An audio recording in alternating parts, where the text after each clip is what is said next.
Johnny qui parle avec nous et qui est en vacances. Nous saluons et nous va dire ça là-haut et Kellen Scolin et puis tout l'autre monde, tous les amis nous saluons qui est là avec nous. Et si monsieur et Bazou, nous saluons tout. Nous saluons Franck. Merci. Just to translate in English, we greet all the audience, everybody that's listening. We greet co-host is not here today. Johnny is on vacation, and we also greet the owner of the radio station, Deba, and we appreciate that you opened the platform for us today.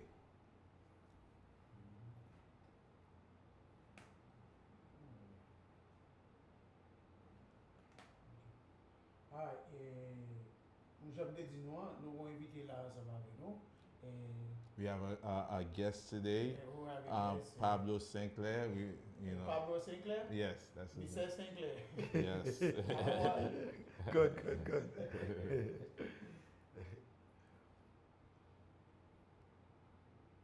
Bon, c'est Franck qui va aller avec invité et pour nous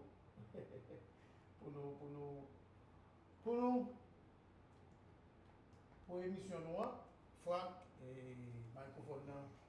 So I'm going to switch over. Yes. Okay.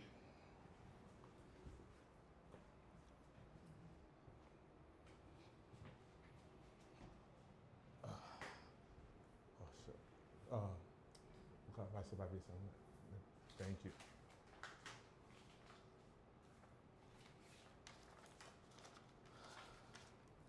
Good evening to all the audience. We have a great show for you today. So could be sad, but we believe that the information that we're gonna be giving is gonna help somebody. Sometimes it's through the sad thing, event, that's God allowed for us to, help someone else. Before I start, I wanted to give Pablo Sinclair my condolences because he recently lost his son to suicide. And then that is the topic we're gonna be talking about today.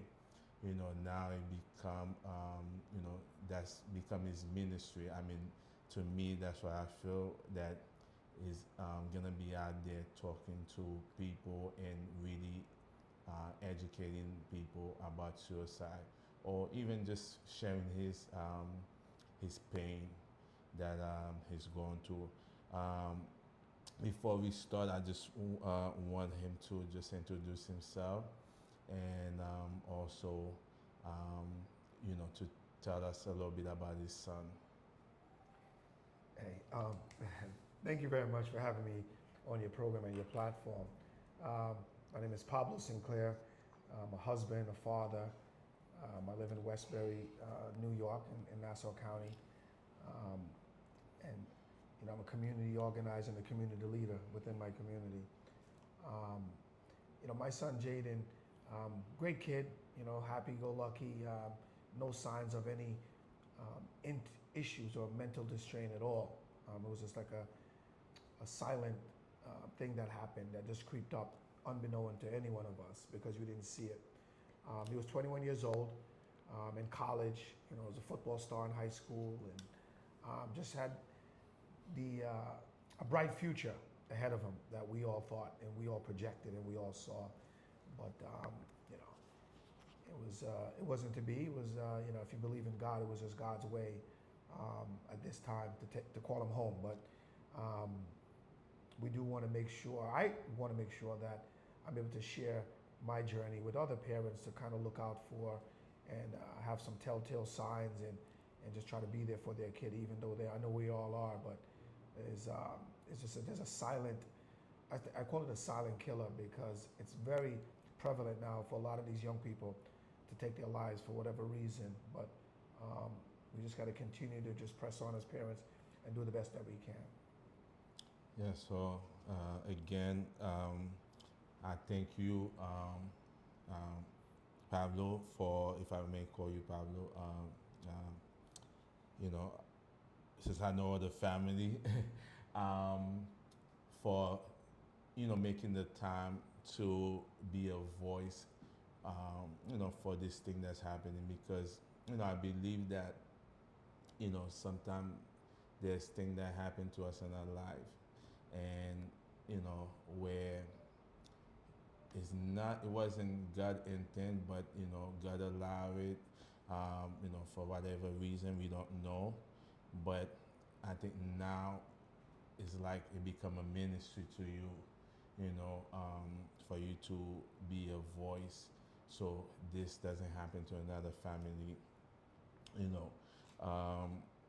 Again, I just want to, you know, just give, just letting you know that, we're here for you, because, it's a tough time, that to go through, because if I could share, a few years ago I lost a friend of mine to suicide. She committed suicide um, after she lost her son in a tragic accident, and she was never the same. And I think she just felt like she could not live anymore until she committed suicide. Um, and I was there was some sign. I trying to bring her to church.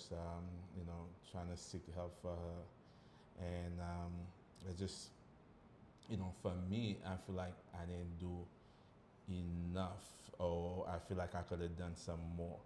So with that in mind, like I feel like that. I don't know that after this happened, how do you feel? Do you feel that there's certain thing that you could have done, or because sometimes we feel regretful. I'm saying I feel like that. Yeah. So So that's a big burden for you to carry. Yeah. I would just advise and counsel try to let that go. I mean, um, sometimes people make up their mind and there's just nothing you can do about it, right? And we have to live with that yes, because it's the unanswered questions, what coulda, shoulda, yeah, and that's just going to lead you down a bad path yeah, for yourself personally. So I don't. So with my son, there's um, more regret that a life unfulfilled. There's no guiltiness because I was there for him. My wife, we were there. We're a very Okay. close knit family. Nice. You met my sisters. Yes. We're all connected. When it comes onto suicide, um, one of my sister's friends tried to commit suicide, and she said that the dark voices told her to tell everyone, "I'm okay. Don't show them that you're hurting." Wow. So, and that was with Jaden. So Jaden never showed any sign because he knows I would have got him help, Yes. right? Yes. I'm a working class. I Yes. got full insurance. I'm an operations manager for Verizon Mhm. for 30 years. So coverage and mental health is not an issue as far as getting the help that you need because Mhm. we believe in mental health Yes. and believe in getting help, right? Yes. Because one of my other sons, the older one, he had some issues and I got him a Yes. therapist. Yes. I saw a counselor when I was going through my prostate cancer journey just to Yeah, share. yeah. So it's not something that as a Jamaican we're against, Yes. because that wasn't in our culture. But being in America, you understand that mental health is real, anxiety is real for these young people, and you got to get them the help that they need. But back to Jaden, there was no signs whatsoever, and that's what's more frustrating and painful for me as the Yeah. leader of the family that I didn't get an opportunity to save him. Because if he would have came to me, I would have saved him. I would have got him the resources that he needed. Yes. But for whatever reason, he just didn't want to share. To the point, the day before he killed himself, I saw him because he lives with me. Yes. He's going to school, and I said, "Jay, you good?" He said, "Yeah, Dad." We embraced. I hugged him. Next day, they're calling me at the office saying Jaden's at home, non-responsive. Oh my You know what I God. mean? Yeah. So so that's the shock, and awe of the whole situation, and very traumatic, right? Yeah. Because the Sinclairs, we never had a death in our family, and for it to be this dramatic and devastating, it's very hurtful, it's painful, and we're all just trying to deal with the grief in our own way as we move forward. But there's no guilt whatsoever, because that's just the enemy telling you that, right? That's the devil. Yes. There's no guilt. You were there. He just didn't, or your friend didn't want to be here anymore, and Jaden just didn't want to. And we have to kind of, accept that, how painful that is, because there's no woulda, coulda, shoulda. I should have seen this. I should know. The dude was good. Every day he was saying he was good. Maybe I should have drilled down to say, how good are you? What's going on? And that's something that I try to tell people as I go and do these different forums and speak about it. That, look, ask him, what do you mean? You're good. What does that mean? Yeah. Just be more inquisitive as parents with our kids. And I think that might shed some light or might help somebody, but who knows, really. Yes. So, you say that like when the day before you really interact with him, right? Because I believe that, when people are sick physically, we could see it, right? So with mental illness, you cannot see that. That's it. So, I don't know, what would you advise, parents to look for? Because as for me, mental health, mental issue run into my family, or mental illness, I should say, run into my family. I remember I have a cousin. She used to cut her waist. So, yes, with that you could see, but even before that, we could not see that she was in pain. Like, what do you do, for you to really trying to help that person, when you cannot see that what they're going through, Yeah. So I would say, in hindsight, and just kind of researching the topic and seeing what's what. Because I would say, if your child is totally into their phones too much, that might be a telltale sign. If your child is an introvert, because Jaden was an introvert. Okay. As you can see, I'm an alpha, I'm an extrovert. Like they're So left what- alone, they're left always by alone, themselves. left alone. Yeah. So he was, it's okay to be alone to a certain extent. So I don't Yeah. want people to go crazy, but in that way. But if your kid or young or person just not socially engaging with a lot of people, that's something. There's something there. Why is it that his friends don't come over as much? Whether it's girlfriend, boyfriend, whatever. What's going on there? Why they're always in their room?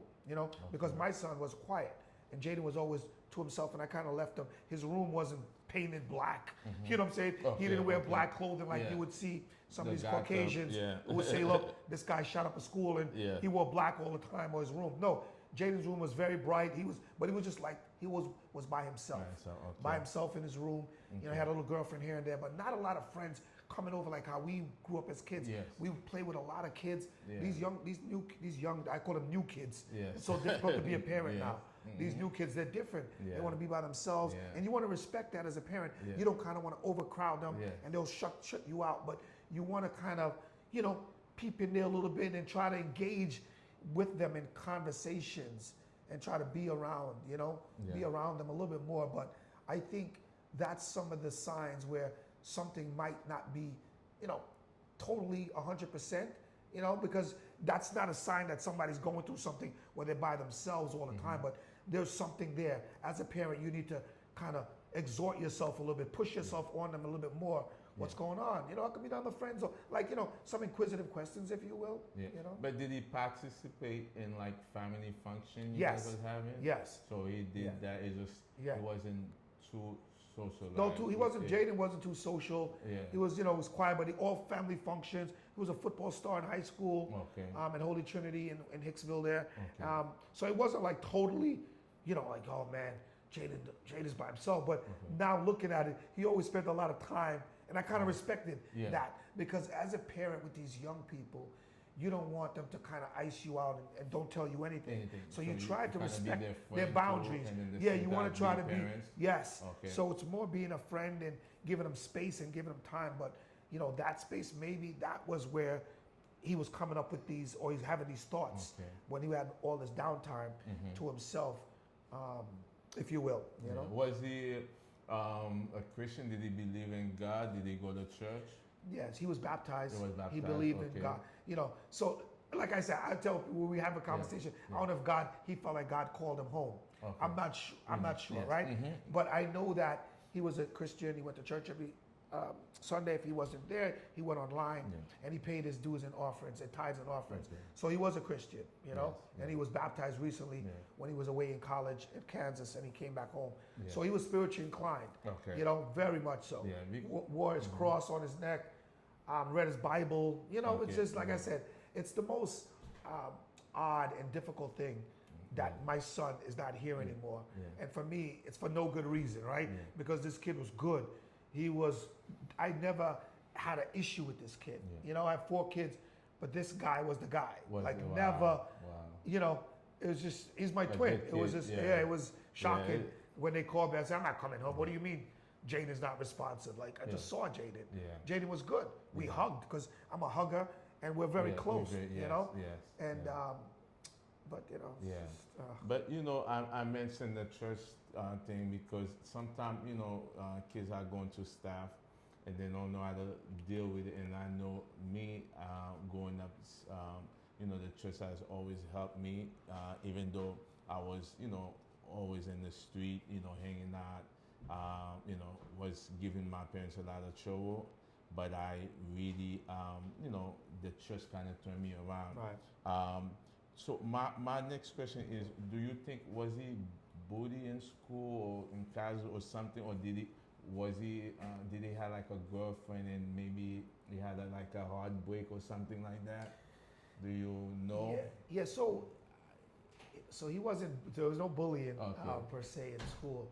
Uh, You know, in speaking to, you know, some of his friends and getting antidotes, right? yes. Because maybe he told somebody what he was going to do, and that person never came to me So yes. and yeah. told me or his mother Yeah. or his His brother or son, his sister, yeah. this is what's going to happen, Yeah. right? Because usually they tell someone, Somebody, right? yeah, So somebody there's that somebody trusts. that possibly knew something that didn't Yeah. say something. Mhm. But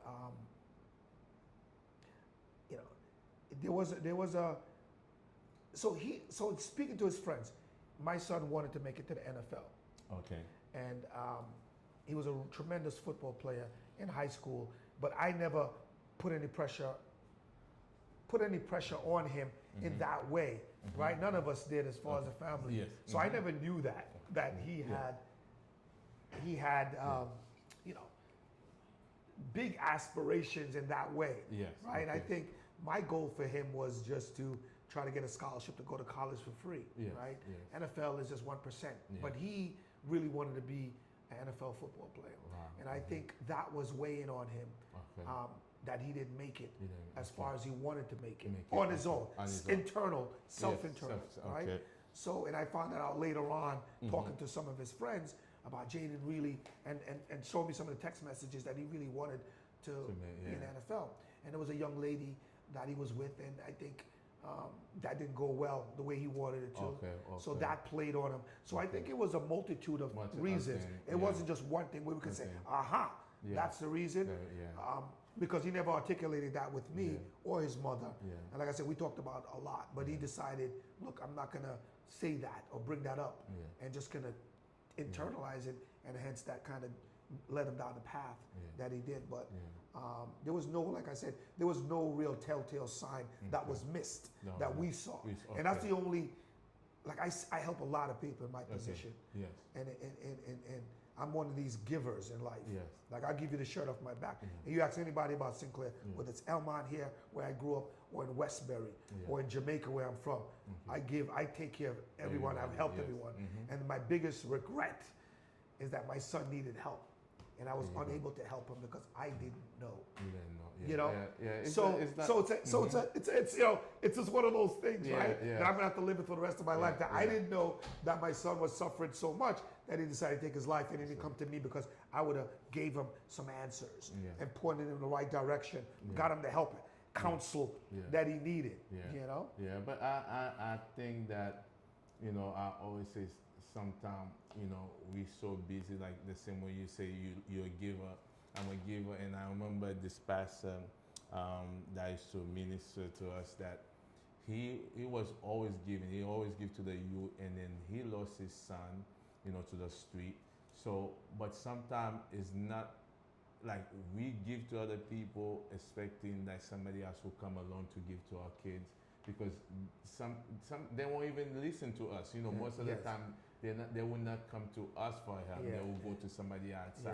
Yeah. So it's nothing that you could have done. Just like you told me about my friend. Yes. It's nothing you could have done. I think as a father, based on what you say, and then I know the Sinclair family. I know your sisters, and then I know that you guys are very, caring, and love your family. So there's nothing you could have done. I Right. think you did everything you can.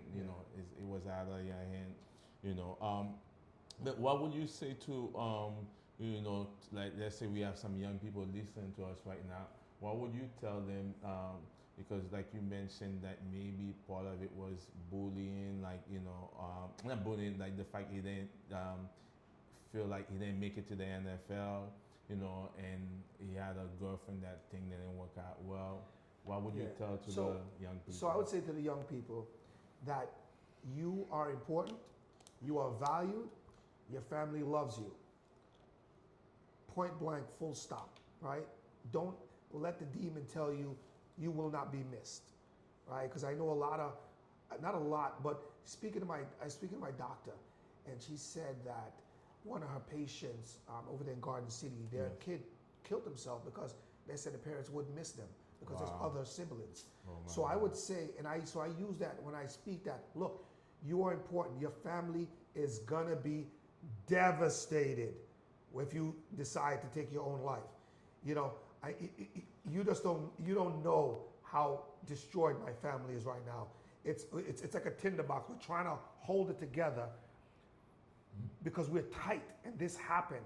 And it's the most devastating death that you could have for your child or loved one or family member to take their own life, because everybody's going to have introspection of what could I have done? Did I miss something? Did I do enough? And that's really not fair to your family if you decide to take your life. So I'm going to say, reach out, get the help. No matter what you're going through, no matter what, it's not that difficult that your family will not help you get through it. It may seem that way right now, that the world is on fire, your world is coming to an end, but it's not. That's the devil speaking to you, and that's the demons. Reach out to somebody to say something, to get some help. Do not take your own life. Your family dude, Father's Day just passed. It was tough for you. it was terrible. Like, the day went good. I was crying the day after that my son is not here for no good reason. So his birthday is July 3rd. We have to leave. We're going away to Florida just to get away, that we don't have to go to the cemetery. July 3rd is going to be that's his 22nd birthday. So all the meaningful holidays means nothing to your family when this stuff happens. And the tragedy, the way it happened. You know what I mean? You could understand an accident. That grief is a little bit easier to take than someone taking their life, or a young person taking their life who has their whole life ahead of them that don't see it yet. When you're 21, 22, you think everything revolves around you and your life. Your world is coming to an end, but it's not. There's more life to be lived. And I would say to you young people, just pause. Your family is going to be devastated if you decide to do that. So that's my message to any young person that's thinking about, look, no one's going to miss me. I'm not needed. No, you are necessary. You are important. You are needed to your family. I'd rather have my son. I wish my son was committed to the G building as opposed to being here no longer. That's how important it is, or passionate it is, not to kill yourself, not to harm yourself. It's the worst feeling that your parents is going to go through your loved one. It's terrible, man. It is absolutely terrible. You say something I think many parents don't see, like, I used to be a youth leader at my previous church, and one of the things that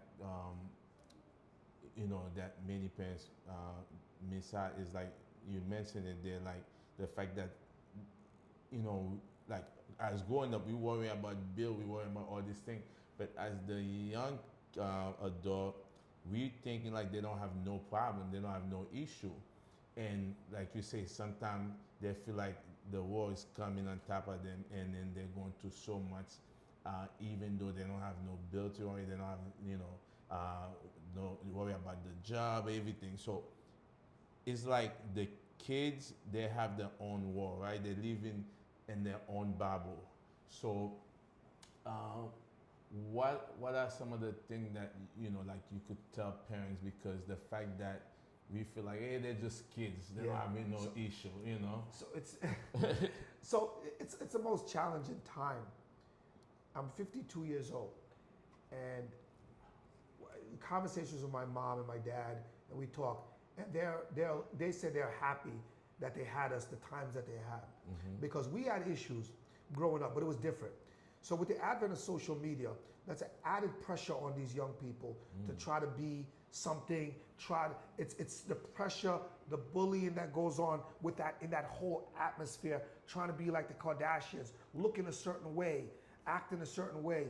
All that stuff adds to the angst for these young people. So those are the issues that they have. It's not necessarily paying bills, but to them, that's just as much as the mother and the father working 2 jobs to try to live in this tough world, right? In this tough environment in America. So I would say that's what's anxiety.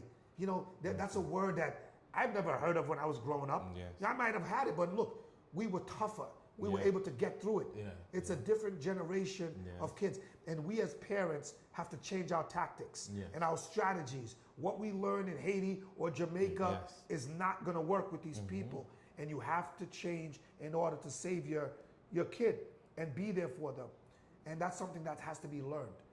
Because, you are what we grow up to what we see as parents. Yes. My father was a provider. He wasn't a huggy, touchy kind of guy. Yes. Great guy. Yes. But he just provided. That was his job. Yes. And he did a hell of a job doing that. Yes. So I learned that for him, but I said, no, I have to be friends. Yeah. I have to be friends with my kid. You gotta do it differently. There's manners and respect, but I have to be friends with them more than being a disciplinarian or the head of the family, coming down on them. You'll lose them and you'll push them further away into this situation where you can't even have a conversation with them. So I would say that we as parents should not take that lightly, that they're not going through something. Get them the help that they need. Yeah. A therapist, Yeah. right? That used to be a white thing, right? Yeah. A Caucasian thing. Yeah. Black people now, we're just gonna rub some dirt on it and we're gonna be fine, be tough, Yeah. get over it. No, Yeah. do not. We need to change that narrative, change that mentality, get them mental health, right? So people think, I'm talking about my people, so Yes. black people. Yes. So black people think that health coverage doesn't cover that. You are covered. Yes, So it covers, mental health therapists, psychiatrists is just like seeing a doctor Health insurance, for health insurance. Yeah. So we need to tap into that, use that resource, because they even we have could, some free one too. Yeah. absolutely, Yeah.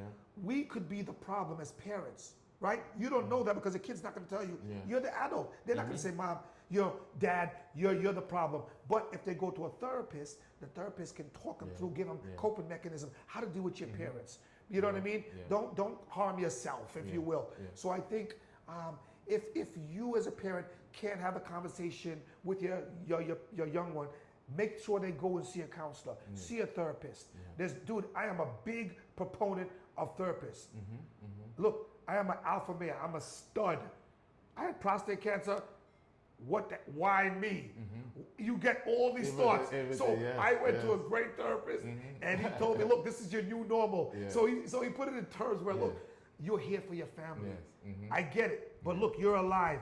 God wanted you to go through this to be alive, to be here for your family. So I put it in that perspective. It just opened my mind to a new way of thinking and how to deal. And I was able to be here for my son Jaden to give him a proper homegoing service. You touched on so many things I want to jump into, but let's go into this.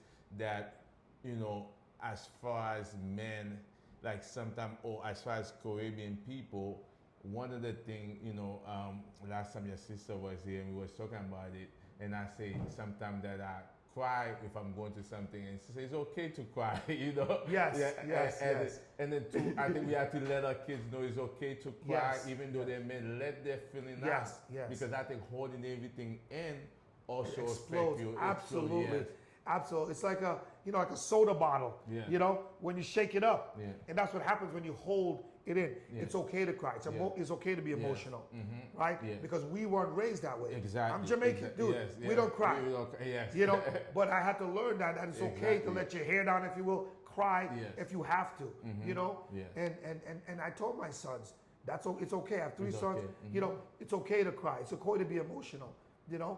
And that's why therapy is so important, because this person will not judge you. Yes. So you take your baggage, you put it on them, and that's their job to deal with it and help you deal with the various situations. Exactly. And like I said, you know, because there's some things these kids just don't want to tell you. Yeah, they don't. They will never tell their parent X, Y, Z. Yeah. So I have a son, my young son Chase. This guy's 15 years old. He's gonna be 16 in August. And I'm like, yo, dude, like, you got a girlfriend? He's like, no, Dad. They don't you know, like but to no one talking about it. So I tell my kids, dude, I am the guy, right? Yeah. When it comes to sex, drugs, Yes. you name it. We gotta have that I've been through it. Yes. You know what I'm saying? Like, I've been through it, so I can help you navigate. But they don't want to tell you. I told Jaden, I told Kamani, I told Chase, I told Kiana, my daughter. Like, but they don't come to me. Yeah, they'll go to the mother. Dude. Yeah. But it's so, you know, so I like, it's like, we just got to keep at it, keep at it, stay on it. Like I said, if you don't have the capacity to have these various conversations, to get your kid to see a therapist, man. And then you mentioned about in the Caribbean family, you know, you're from Jamaica, I'm from Haiti. I think one of the things that we really don't talk about, we don't talk about mental illness, we don't talk about seeing a counselor, because sometimes they associate mental illness with voodoo or obia, right? You know, not saying there's some spiritual aspect to mental illness, but sometimes they will say somebody put a spell on you. That's the reason that you have mental illness. No, sometimes it could just be the fact that you just overstressed. Yes. You know, so many things. Or sometimes you know, living being a Caribbean, that sometimes instead of really talking to the kids, they beat the kids or they punish them, which is, I think we have to have a new way of thinking. No, absolutely. Like I said, it's a misunderstanding about what your parents did to you, and you can do to you have to change. These kids are dangerously different, and I say that because they are different because of what they're going through. What they're going through now with the advent of TikTok, Facebook, Instagram. We didn't have that. Exactly. Your parents didn't have that. You know, they had something different, but it wasn't. This new phenomenon is so difficult for the kids to navigate. You know, so beating them, all that other stuff that we vote now. Mental health is real. That is real, and we as a people have to understand that and get the kids the help that they need. Right? Yes. Because like I said, we don't have all the answers. Yes. Right? But we have coverage and you said there are some free clinics. Yes. Let them go talk to people. Yes, you could call 311. I'm telling you, and this is coming from a father that lost his son. Yes. Right? Who I love. 988. There's a bunch of resources out there. Yes. We as Caribbean people need to change, because listen, weakness. Crying is a sign of weakness back where we came from and where we grew up. Real man no cry. Bad man no cry. You know, stuff like that. Yes. That is no good. Yes. That mentality is no good. You can't get beat it out of them. You can't tell them be tough. Suck it up. All that stuff that what doesn't hurt. You remember that song that say, but it does hurt. It does hurt. What hurt, you know? Yes. It's different. It's different. So it's like I said, it's so difficult to be a parent in 2025 and beyond, just because of the social media aspect of it that we didn't have. You know what I mean? We used to ride our bikes and be Oh, outside, yeah. kick ball. You know, I grew up in Brooklyn, East Yeah. Flatbush. Cause when you Yeah. come from Jamaica Yeah. in the 80s or the Caribbean, Yeah. right to Brooklyn, right to Yeah. Flatbush. Me, I grew up in Queens. I used to ride my bike all the way to Brooklyn. Hanging out. I'm telling you, I was all over. Yes, and I yes. was like 14, 15, Yes. So riding to Brooklyn. now it's different. Different now. These kids are not riding no They're bike. not riding no- They're on the they're computer. riding down the block. I went to Brooklyn. So they're on their phones.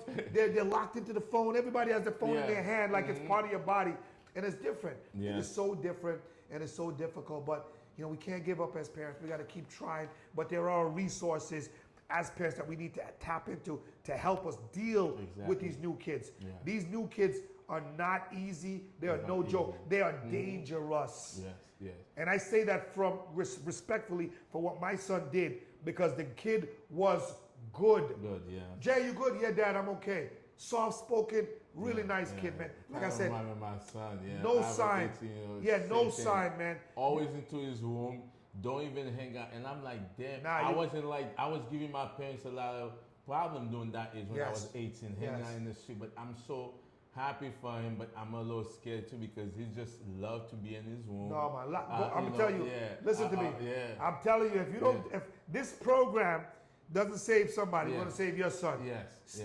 Stay on him. Yes, Check yes, in with yes, him. yes. Your son. Let's try to No, I force, usually force play- him to do stuff Go with do you. something. Yeah, we No, play 'cause basketball. We go to the Jaden, movie. like, you know, he's 21. I want Yeah. him to be, because when I was 21, I was already a father. Yeah. So my world as 21 was different. Different, I had to yeah. grow up faster. Yes.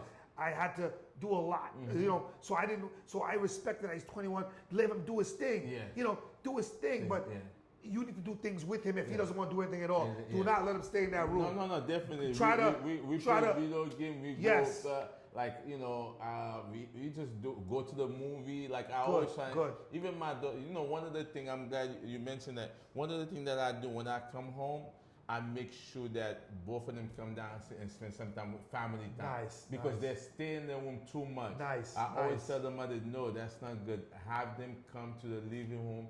Let's watch a movie. Let's do something. Let's play Nice. some board game. Yes, You know, oh, good. because I'm like, if you spend all this time in your room, especially if during the summer, no school, one of the things that my wife normally take them to in the summer, she plan activity for them, Right. so this which is good. Right. But when I come home and then they're not doing anything, I say spend some family Good, time. good. Family Yeah, time is important. that's like a dying Yeah. phenomenon. Yes. So, you know, growing up in the Caribbean, Jamaica, every Sunday we'd have Sunday dinner. Yes. No TV. Yeah, you right, know, yes, no you're right, phones. you're right, But yes. now you go Sunday, we Yeah. barely have Sunday dinner. So, Kids, football is on, somebody's Yes, in the den. yes. You know, I was Everybody's eating somewhere else. Yes, yes. So that dynamic Yes. of the family bond Yes. and togetherness is It's dying. Yes. Unfortunately. And about even going to the restaurant and everybody's texting, I'm like, no No, phone. time out. Put Yeah, the phones down. Put the phone Put away. the phones down. Which Let's is- have a which- conversation. Yeah, exactly. You know, nobody talks. Everybody texts Every now. texted, yes. These kids, they think that's the same as talking. No, it's not. No, it's not. It's a It's worse not. kind of communication. Exactly. It's interpersonal. You can't tell feeling. You can't tell meaning Yeah. by what people text.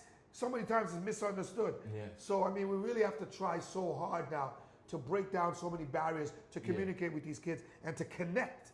Yes. You know, instead it was that's so the word. easy back, dude. When I grew up, man, we lived in one room and we Yes. were all Yeah, sleeping in the exactly. same room in Yeah, Jamaica. yeah. And it was so easy. But you know, it's Yes, just. But you yes. know, look, we There just was have a to bunk change. bed, Yes, all the- bunk bed in Brooklyn. You know what I'm Brooklyn, saying? yeah. All three boys in one room, One in and the Trisha bed, in the other in the room. room, Jessica yeah. wasn't born yet. Yeah. You know what I mean? So, but I mean, Yeah. it's changing, and we have to It's change, and we have to adapt. Yeah. We have to evolve. Yeah. That's life, Yeah, right? evolve with the Evolution time. of a man. We have Yeah. to change as Yeah. a people and as parents. Yes, You know. yeah. So my next question is a little tough, but like I feel, you know, somebody one time came to me and said, okay, if my kids came up to me, if one of my kids came up to me and then they told me that they were, you know, either gay or lesbian, whatever, they, like, how would I react? And to me, I really had to think about, I'm like, would I, or you call it, treat them differently? Would, you know, because some family abandon the kids, say that they're no longer their kids anymore. You know, what is your opinion? Because to me, I feel like you still gotta love them. Let's say, even if it's not even about that per se, but let's say the fact that you know, you say your son did not make it to NFL. For him, sometimes like my daughter love to like want to get A. Or I'm like, just relax. Whatever, as long as you do your best, I'm okay with it. You know, I don't want you to push to the limit where you lose your mind. Yeah. You know what I'm saying? It's Yes. just anything in life, like accept them for who they are. Yes. So that's a new, again, Yeah. a new phenomenon for parents, us as parents. When our parents was, they didn't push, they pushed certain things, Yes. and we had to just eat it and take it. Yes. These kids are not like that. They're not resilient. They're not tough. Yes. So you have to be able to deal with them a certain way so they don't harm themselves. Because as parents, Yes. that's the worst thing that can ever happen. Yeah. And we all try to avoid that. Yes. So what happened to my son, I tried to avoid it any way I could. Exactly. And I'm gonna give you a couple of Yeah. examples, and we're gonna go back to the topic. Yes. My son Jaden went to Utica. So after he left Holy Trinity, because of the pandemic, so the pandemic was really the undoing of my son Yes. and his dreams. Yeah. So what happened with the pandemic was everybody that was in the NCAA got an extra year to stay in college. So that didn't free up enough scholarships for high school kids coming in to play sports. Wow. So if you're a college coach Yeah. and your families depend on you winning games, you're not going to take an 18-year-old kid when you have a 20-something-year-old kid in the school already. You're going to give him that scholarship, give him an extra year, and there was nothing for all those kids. So when you talk about the suicide rate, right now is all those pandemic kids. Yes. And my son was The one of the after after effect Yeah, a of pandemic. everything shutting down. Yeah. You know, no school, staying home. You know, freaking remote learning, all this other nonsense. All that affect them. All that, Yeah. that affected them. Yeah. So that affected Jaden in a Yeah. big way. Jaden's talent was good enough to go to, if not a Power 5 college, because he wasn't as tall as we would want him, but he could have got a scholarship to Division II, anywhere to go play football for free and excel. That didn't happen. So now Jaden goes to Utica, which is a Division III, which no scholarships I would have to pay, but he wanted to go there. Yeah. So I sent Jaden to Utica. Me, my wife, and Chase, we drove him up and dropped him off in August. So football season starts early in August before school starts in September. Yeah. So Jaden goes up there for 2 weeks. Jaden didn't like it because it was like very Trump country up there. Okay. He said, Dad, I don't like it. I said, Jay, that was the first week. I said, try it. I said, give it a chance, as any parent would say. Yeah. Right? Yeah, exactly. I said, give it a chance. Jaden calls me back the following week. Dad, I don't want to be if I'm here. If I'm going to stay here, it's because you're making me stay. Oh wow. I said, no. I said, listen, my guy, you don't want to be there? No problem. I said, Jaden, this is like a Saturday. I said, I'm coming Monday morning. I'm coming in hot.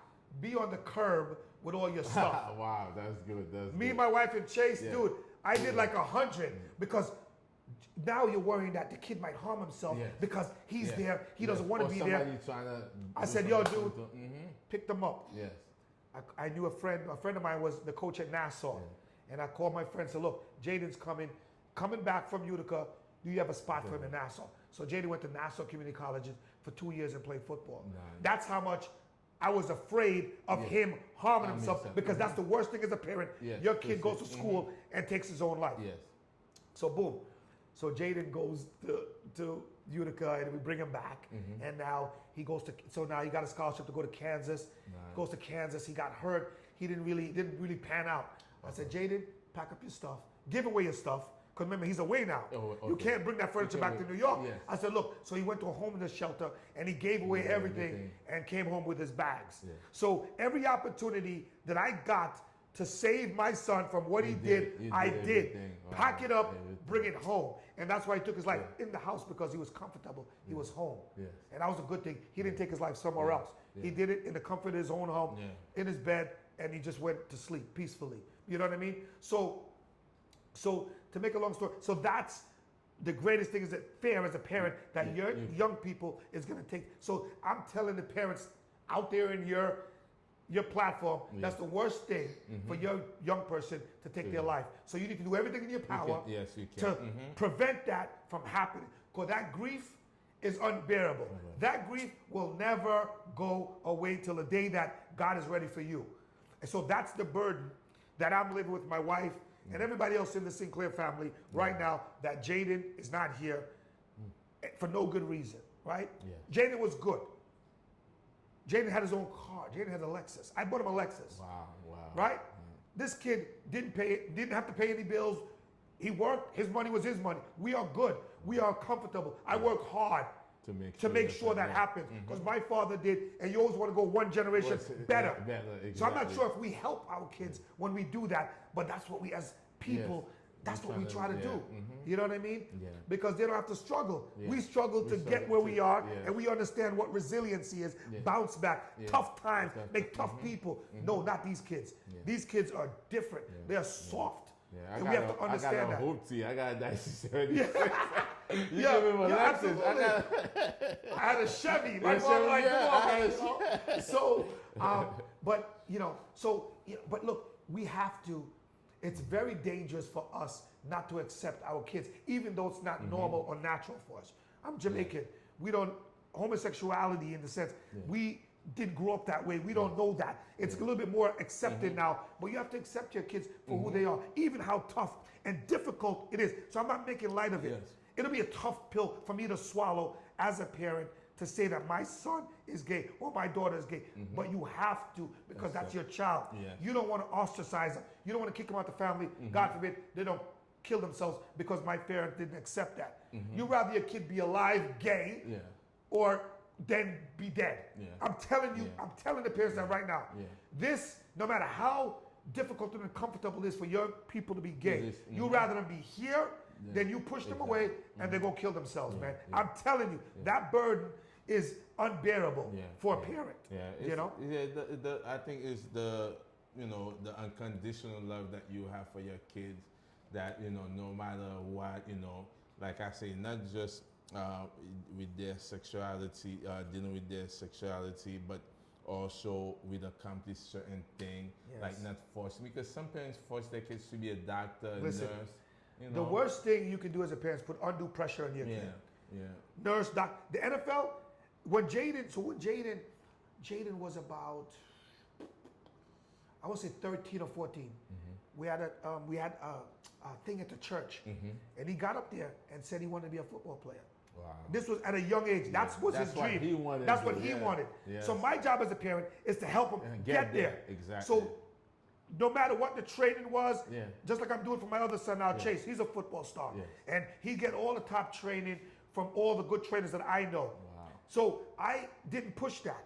Yes. But I helped to foster. As a parent, you don't want to kill their dreams. Yes. You don't want to push them to something unachievable. Yeah. You never know. He could have been an NFL player. So okay, Definitely. let me get him the training that's necessary to get to that level. Exactly. And that's what I did with Jaden, Yes. and that's what I'm doing with Chase. But we as parents should not live through our kids, shouldn't put undue pressure on them. Yes. You know what I mean? Yes. Shoot for the stars, right? But if you don't get the stars, you're still in the sky. You're still up there. Yeah. You're still achieving. And so that's some of the things that I would say we shouldn't pressure our kids. You want them to be a doctor? Look, we all, because we want it easy. Yeah. We want our kids to be doctors, lawyers, name all the top professions. Exactly. But if they fall a little short, accept that. That's their output, or that's what their life is, or God manifested. If you believe in God, that's what God manifested them to be, whatever that is. Yes. You know what I mean? Yes. Because you cannot control their ultimate destiny. You can help to foster, give them the tutor that they need, send them to the best schools, you name it, right? Look how many murderers that you see or people in jail that came from good stock, right? From Ivy League or whatever. Sometimes people are destined, their destiny is set a certain way, unbeknown to us. Yes, exactly. You know what I mean? Exactly. But exactly. So we almost what time is it now? We still good? You want to take? That's okay. You Okay. want to take a break? You want? Yeah, if you wanna. No, I want to continue because after that we're gonna just finish and then we'll take a break after that. Okay. Okay. yeah, Yes. no, we're in the break. We can go on. I'm Yeah, on we could go. Yeah. I love to speak. I'm a Yes. public speaker. So this is what I do. Yeah. You know what I mean? So Yeah. it's all natural for me. So I'm good. I'm good. Thank you. Yeah, I'm Yes. good. So you made me lost my train of thought. But my thing is, how does your faith help you through this difficult moment that you're going through right now? So I would say faith is very important. You know, you have to believe in something, right? Yes. And I believe in God. I'm a Christian, and that helps you to understand the unexplainable. Because if you try to grasp with what happened with the suicide, you're going to end in a black hole. Because there's no answer that can be given to you except read the Bible, believe in God. It's God's way. God ultimately decides what's going to happen to you, when it's going to happen, because we don't know when our time is going to come. So the faith plays a big part in helping you get through the grief, because God gives you the capacity to love, right? And share it and procreate and have a family. And if you believe in God, you have to believe. So I believed in God the day before Jaden died. I have to believe in God the day after Jaden died, right? So I'm not going to say, God, why did you do this? And then if you believe in God purely that this is the way it's supposed to be, even how difficult it is for me to do this and to speak and to miss my son every single day. Because we were very tough. We were twins. We were tight. I took Jaden all over the country for football. I mean, he was that good. We went, he opened me up to so many different parts of America that I wouldn't normally go to. Wow. You know how New Yorkers are? Yes. New York is the best. We don't need to go anywhere else. Exactly. But I went all over with Jaden. But the faith plays an important part in helping us deal with the unexplainable, the unanswered. You have to pray, and it's only God. Only God. And so my wife and I, we do a grief share. So there's so grief is a journey, right? Every day, it's a journey from whether it's anger, there's different stages of grief. And we do a program called Grief Share. It's a Christian-led program, which is phenomenal to help you navigate whatever loss you have, right? Whether it's 2 years ago, 5 years ago, 10 years ago, if we get around and we talk about, it's a very structured program, and we talk about stuff, and then we go back and forth, black, white, Chinese, everybody's in the program. I mean, it's a great program, and it's a faith-led program. And a friend of mine's son just killed himself, and 2 weeks ago, and I said to her, she says, how are you dealing? I said, look, Grief Share. Google Grief Share. There's multiple churches that have it, whether it's in Queens, Suffolk County, Nassau County. It's a great program and a resource to help you navigate this. And it's a faith-based program. You know what I mean? We have an open prayer. We do it. It is. You don't have to be a Christian to do it, but it's a good program to help you and to give you mechanisms to how to cope with your grief. So I hope I answered the faith part, right? So it's a big part of this journey when you lose somebody. It just helps you and helps you to kind of deal with your new normal, or how to navigate your life without your loved one, and try to live, because you have more life to live. I cannot kill myself because my son killed myself. I have more life to live. You know what I mean? So we have other responsibilities. So how do you do that while you're still suffering inside emotionally?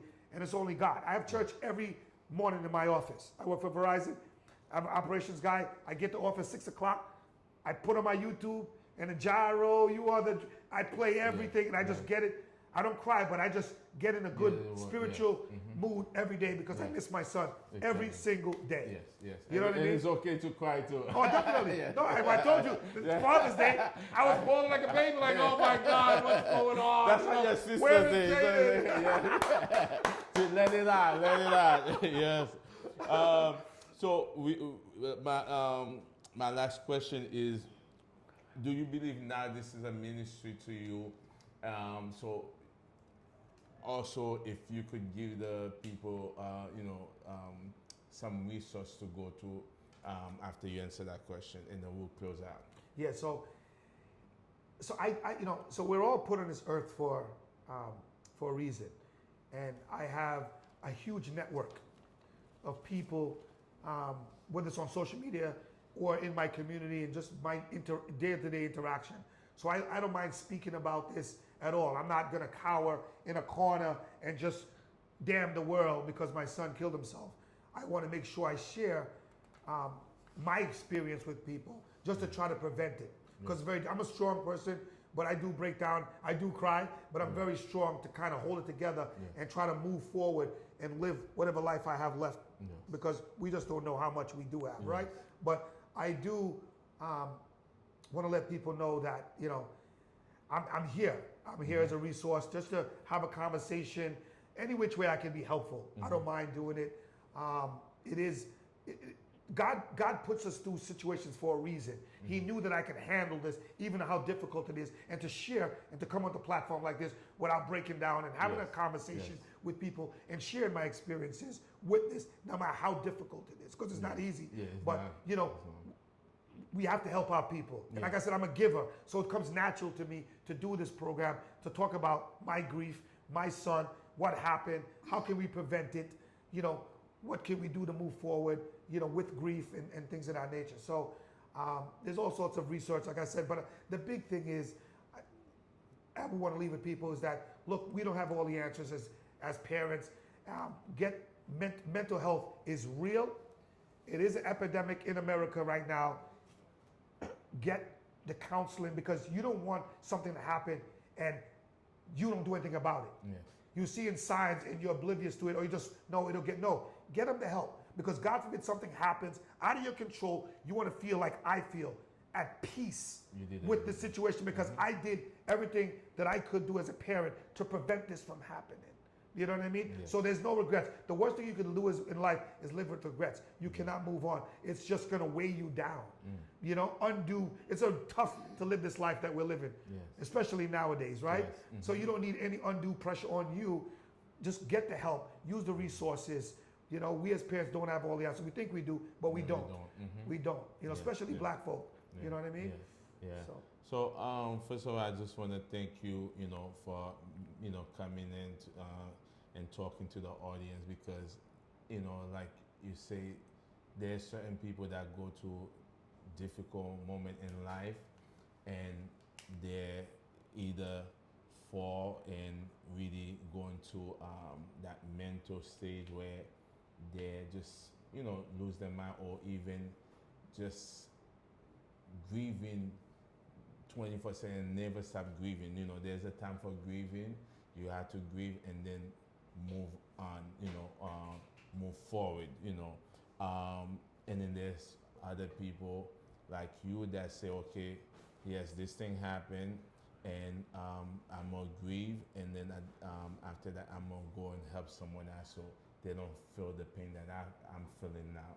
So, you know, I really want to big you up, because not too many people, you know, while they're going to issue that they want to help others, you know, to be honest, because now with what we see after COVID, you know, that people become so selfish, so self-centered, they don't have time for no one. So the fact you make time just to be there, just to let people, you know, share your pain, and hoping that we save one life, even if it's one life, like you say. Absolutely, absolutely. It's a big thing. Yes, It's a big thing. yes. I just want to give a few numbers or resources that they could go to.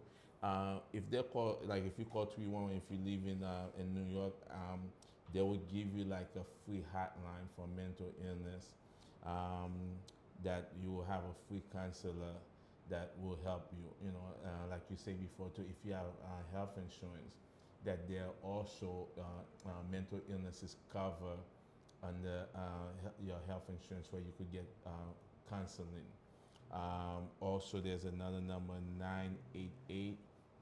You could dial also, that could help you out. Many churches offer counseling too.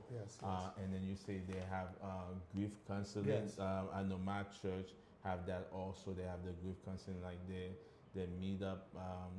I think a certain day, like I remember taking my friend that I told you before she committed suicide, taking her there to the grief counseling at the church. You know, so yeah. You wanted to say something? Yeah, so a lot of churches do that. It's a structured program, grief share. So it's very, like I said, it's very helpful. You know, and whatever happens in grief share stays agree. Like what happens in Vegas, no one's gonna talk. No one so you can go there, let your hair down, cry. I mean, people are crying. It's no holds barred. Just be yourself, let it all out, and it's a good, like I said, it's a really, really good program. And one more thing we didn't get to cover, like sometimes too that you have the young adult that dealt with something in their life, whether sometimes it could be, we say bully, sometimes it's bully, sometimes it's, they were, what you call it, abused as a young child. Sometimes that happened, and then that also could cause them to commit suicide. There's so many things that could happen to young people, and sometimes they don't feel like telling their parents. As young people, you should go and maybe seek maybe an auntie or uncle that you could talk to, a pastor, a school counselor. There's Yeah. so many people out there. Oh, Yeah. I even forgot that they offer free counseling at college. Okay. And I think even in high school, but I remember in college, I had to go, I was failing my class, and then I was able to get free counseling Gotcha. to help me when I was failing my class at that time. And then so what other resources before we close up, Yeah, I know you I think covered a that's lot. big No, you covered a lot. The suicide hotline is always there. Yeah. Like you said, counselors in the various schools, Yeah. a pastor, Yeah. grief share. Just reach out to somebody. Yeah. Say something to somebody, please. Yes, please. There should be somebody in your network that you trust. 'Cause it takes a village to kind of raise Yeah. these kids. Whether it's an aunt, uncle, a trusted friend, speak to somebody. Just don't keep it inside. And because when you keep it inside, that's when the bad thoughts are going to come in, and that silent person's going to say, yeah, do this, do that, when it's going to be detrimental to you. Yes. You know what I mean? Yes. And then if you're a pastor listening, I think if your church doesn't have a grief counseling group, you need to create one, because like you said, after the pandemic, I think a lot of people is going through A lot of people mental going through- yes. illness Yes. and depression and so on. Yeah. So make sure that you provide a resource for your church member. And then I just want to say that get their help. Don't be ashamed. It's just a sickness like any other. Like sickness. any other sickness. Yeah, No some shame. people, There's no stigma. There's no shame. Exactly. It's just like anything else. Cancer, Yeah. whatever you know, Yes. high blood pressure, whatever. That's Yeah. just the way Yeah, it is. because why would people is not ashamed if you broke a limb or Yeah. you broke an arm. Yeah. Why are you gonna Yeah. be ashamed to because you're dealing with mental illness, Mental illness, Yeah. anxiety, anxiety, stress. stress. Whatever it is, It is, know. Yeah. Get some help. Get some help. Yes. Absolutely. All right. So I just want to tell you thank you for listening and God bless you all. Yep. All right.